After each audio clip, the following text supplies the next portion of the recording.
ఉన్న బంగారాన్ని విడిపించి ఆ రోజు ఆన్లైన్ రేటుకే మేము కొంటాం. Sharma gold company. నమస్కారం, సుమన్ టీవీ ప్రేక్షకులకు స్వాగతం. ప్రస్తుతం మనతో పాటు ఉన్నారు శ్రీచక్రపీఠ వ్యవస్థాపకులు, అలాగే ప్రముఖ జ్యోతిష్య పండితులు, మనందరికీ సుపరిచితులైనటువంటి డాక్టర్ ప్రదీప్ జోషి గారు మనతో పాటు ఉన్నారు. ఈ క్రోధినామ సంవత్సరం 27 నక్షత్రాల వారికి ఏ రకంగా ఉండబోతుంది ఏంటనే విషయాన్ని తెలియజేసేందుకు గురుగారు నమస్కారం. శ్రీమాత్రే నమః. మీ జన్మ నక్షత్రం ఇంపార్టెంట్. ఇప్పుడు నేను చెప్పేది ఏది, జన్మ నక్షత్రం, నామ నక్షత్రము కాదు. నామ నక్షత్రం వేరు, జన్మ నక్షత్రం వేరు. నామ నక్షత్రానికి ఏ రాశి ఫలాలు కానీ ఏ గోచార ఫలితాలు కానీ వర్తించవు. పేరు పేరే, పేరులో కొంచెం బలం ఉండాలి, అంతకుమించి ఏం లేదు. అది న్యూమరాలజీ అనుకోండి.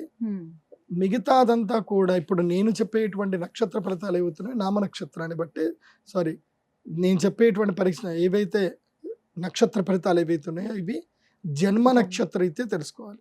మీ జన్మ నక్షత్రం మీకు తెలియదంటే నా వెబ్సైట్కి విజిట్ అవ్వండి. అక్కడ మీ date of birth, time, place అన్ని కూడా ఎంటర్ చేయండి. మీకు మీ యొక్క జాతకం మీకు ఈమెయిల్లో PDF రూపంలో వస్తుంది.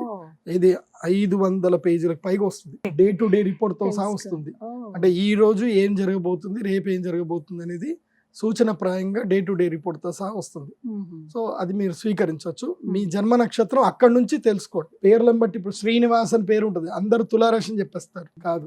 ఇప్పుడు వెంకటేష్ అంటారు, వేవో కాకి మృగశిర నక్షత్రము అంటే ఇది మిథున రాశి అని చెప్పేస్తారు. కాదు.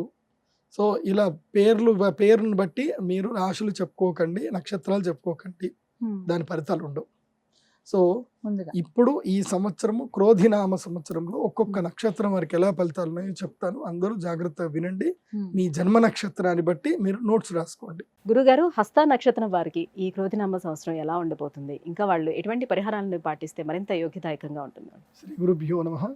శ్రీమాత్రే నమః. హస్త అంటే ఏంటి? చేయి. హస్తం పరహస్తం గతం గతః. హస్త నక్షత్రం యొక్క గొప్పతనం ఏంటంటే, ఇది అందరూ మీరు నోట్ చేసి పెట్టుకోండి. ఇది కావాలంటే మీ ఎడిటర్ గారు కూడా ఒకటి షార్ట్ చేసి మీరు వైరల్ చేయొచ్చు కూడా, ఫేస్బుక్లో కానీ దేంట్లో కానీ. హస్త నక్షత్రము రోజున మనము ఎవరికైనా ఏదైనా ఇస్తే అది అటే తిరిగి రాదు. హస్త నక్షత్రం రోజు ఏదైనా మనం స్వీకరిస్తే అది మనతో పాటు జీవితాంతం ఉంటుంది. కాబట్టి ఇది మీరు బాగా గుర్తుపెట్టుకోండి.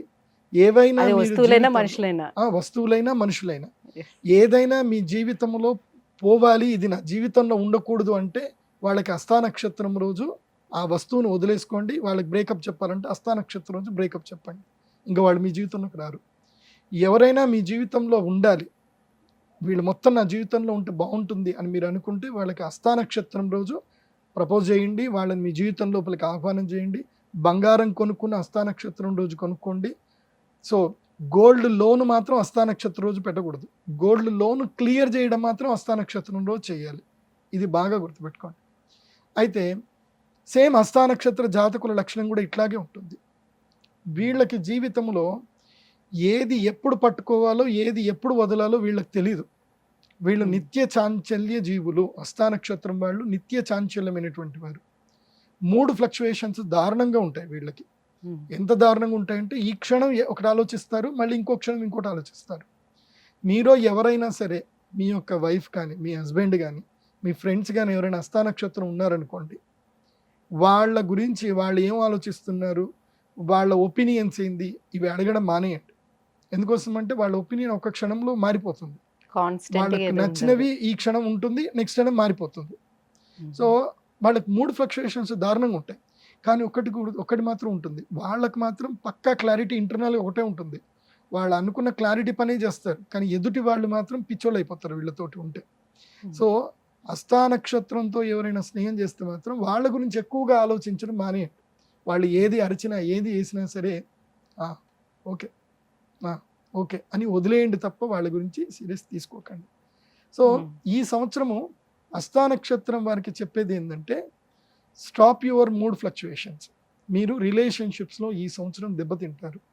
అండ్ ఈ సంవత్సరము మీకు ధన సంపాదన, విపరీతమైన ధన సంపాదన వస్తుంది, విపరీతమైనటువంటి పేరు వస్తుంది. బట్ మీరు ఈ 3 ఫ్లక్చుయేషన్స్తో కనుక ఇలాగే ఉంటే మీతో ఎవరు ఫినాన్షియల్ డీల్స్ చేసుకోరు. ఎందుకోసం అంటే మనం ఎవరితో కలిసి బిజినెస్ చేయాలనుకుంటున్నాం, వాళ్ళని నమ్మాలంటే ఎట్లా నమ్మాలి? వాళ్ళు స్థిరంగా ఉంటారు అంటేనే నమ్మితే చేస్తారు. వాళ్ళు స్థిరంగా లేరు అంటే ఎవరు చేస్తారు? ఎవరు చేయలేరు. కాబట్టి మీ యొక్క స్థిరత్వాన్ని మీరు నెలకొల్పుకోండి. మీకు అతి కష్టమైన పని, చాలా సులభంగా ఉంటుంది, అతి కష్టమైన పని ఏందో తెలుసా? ప్రతిరోజు తెల్లవారుజాము 4:30 నుంచి 5:15 వరకు ఈ 45 నిమిషాల పాటు మీరేం చేయాలంటే కేవలం కూర్చొని మహావతార్ బాబాజీ గారి ఫోటో పెట్టుకొని దానికి ముందు దీపం వెలిగించి ఆ మహావతార్ బాబాజీ గారి దివ్యముఖ దర్శనాన్ని మీ కళ్ళతో చూస్తూ, ఆ యొక్క దీపాన్ని చూస్తూ కళ్ళు మూసుకొని ఇక్కడ ఆజ్ఞాచక్రం లోపల కేవలము ధ్యానం చేయడం మాత్రమే. ఉశ్వాస తీసుకునేటప్పుడు సో అని, నిశ్వాస వదిలేటప్పుడు అహం అని అనుకోండి. సోహం మెడిటేషన్ చేయండి. ఇది నేను చెప్తున్నాను కదా, ఇది మీరు అస్సలు చేయలేరు కూడా. హస్తా నక్షత్ర జాతకులు ఈ మెడిటేషన్ చేయడం అంటే వాళ్ళకి ఏకాగ్రత కుదరదంటారు. కుదరదు. చెప్తున్నా కదా, అదే మూడ్ ఫ్లక్చుయేషన్ పోవాలంటే ఏం చేయాలంటే ఆజ్ఞాచక్రం మీద కాన్సన్ట్రేషన్ చేయాలి. ఇది గనక మీరు చేస్తే మీరు కోటీశ్వరులు, మీరు అదృష్టవంతులు, యోగ జాతకులు. ఇది గనక మీరు చేయలేకపోతే మీరు నిరర్థకమైనటువంటి వారు. ఎందుకోసం అంటే హస్తా నక్షత్ర ఎవరైతే కనుక నాస్తికులు ఎవరైతే ఎక్కువగా ఉన్నారు అంటే అది హస్తా నక్షత్ర జాతకులే.